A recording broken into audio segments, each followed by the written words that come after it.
Patuloy sa ating mga balita, mas mababa ang functional literacy ng BARMM kumpara sa buong bansa. Mas mataas naman ang functional illiteracy sa rehiyon kumpara sa buong Pilipinas. Ang BARMM din ang may pinakamataas na classroom congestion sa labas ng National Capital Region. Itong ilan sa mga datos na nais matugunan ni MP Attorney Naguib Sinarimbo sa budget hearing ng Ministry of Basic, Higher and Technical Education o MBHTE. Ang News Now mula kay Naphtali Velarde. Inilatag ni MP Naguib Sinarimbo sa budget hearing ng MBHTE BARM ang mga datos na inilabas ng 2nd Congressional Commission on Education o EDCOM2. Hiningian ng mambabatas ang MBHTE ng sagot kung ano ang mga nakalaang programa ng ahensya para masolusyonan ang mga nakakabahalang datos na natuklasan ng EDCOM2.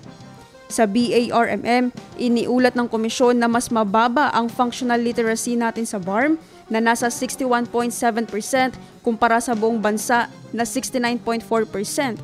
Ang functional literacy ay ang kakayahan ng mga mag-aaral na maintindihan ang nababasa, makapagsulat ng mga pangungusap na naiintindihan, at magamit ang mga kakayahang ito sa pang-araw-araw na pamumuhay. Mataas ang naitalang functional illiteracy sa BARM base sa report ng komisyon na nasa 38.3% kumpara sa 30.6% sa buong bansa. Ibig sabihin, ayon sa report, mataas ang bilang ng mga estudyanteng nakakabasa ngunit hindi naiintindihan ang binabasa. Pagdating sa mga guro, ipresenta ni MP Naguib Sinarimbo na natuklasan ng EDCOM2 na 34 sa 39 teachers sa mga paaralan ay poor performers sa kanilang mga licensure examination. Nangangahulugan ito ayon sa datos na hawak ng lawmaker na may kakulangan sa kapasidad ng mga institusyon na nagtuturo sa ating mga guro bago sila sumabak sa licensure examination. Natuklasan din ng EDCOM2 base sa ibinahaging impormasyon ni MP Sinarimbo na walang Center of Excellence pagdating sa edukasyon sa BARMM. Ibig sabihin umano, walang institusyon na patuloy na nagpapamalas ng kahusayan sa pagbibigay ng dekalidad na edukasyon. Nagtala rin ang BARM ng may pinakamataas na dropout rate sa buong Pilipinas, kung saan nasa 90% tayo habang nasa 35% sa buong bansa. Katumbas nito ay ang 100 na estudyanteng nag-enroll sa kolehiyo, 90 sa mga ito ang tumigil sa pag-aaral at 18.7% lamang umano sa mga nasa tamang edad para sa kolehiyo ang nakapag-aral. Mababa ito sa 28.7% sa buong bansa. Ayon din sa datos na ibinahagi ng opisyal, halos kalahati umano sa mga grade 1 hanggang grade 3 learners sa BARM ay low emerging o hindi makabasa.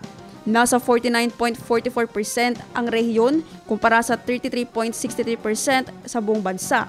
Nakakabahala din umano ayon sa opisyal na sa lahat ng sukatan ng nutrisyon at kalusugan na nagpapababa ng antas ng pagkatuto sa mga mag-aaral, ang BARMM ang may pinakamataas na antas sa lahat ng rehiyon sa buong bansa.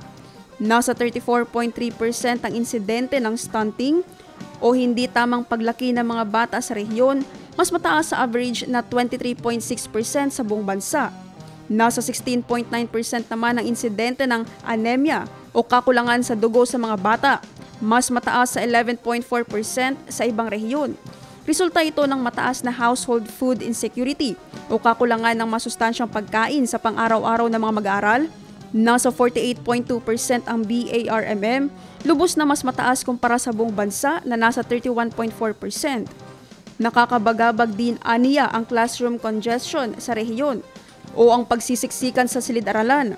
Sa labas ng National Capital Region, base sa datos, ang BARM ang may pinakamataas na classroom congestion kung saan sa Sulu ay 95.7% ng mga high school students ay nasa mga congested schools. 76.8% naman sa Maguindanao del Sur, 74.8% sa Maguindanao del Norte at 74.5% sa Basilan. Ang EDCOM2 ay isang komisyon ng Kongreso na inatasang suriin ang kalagayan ng edukasyon sa bansa at magrekomenda ng mga reforma upang mapabuti ang sistema ng edukasyon sa Pilipinas. Umaasa si MP Sinarimbo na matutugunan ng ahensya ang mga datos na ito para mapaglaanan umano ng aksyon. Sa likod niya ng mga numerong ito ay may mga batang hindi nakakabasa, mga batang sa susunod na taon ay maaaring tumigil sa pag-aaral, Hindi dapat ayon sa opisyal na manatiling estatistiko lamang ang paghihirap ng kabataang Bangsamoro. Kinabukasan nila ang nakasalalay sa ating mga desisyon. Naphtali Velarde, iMinds, Philippines.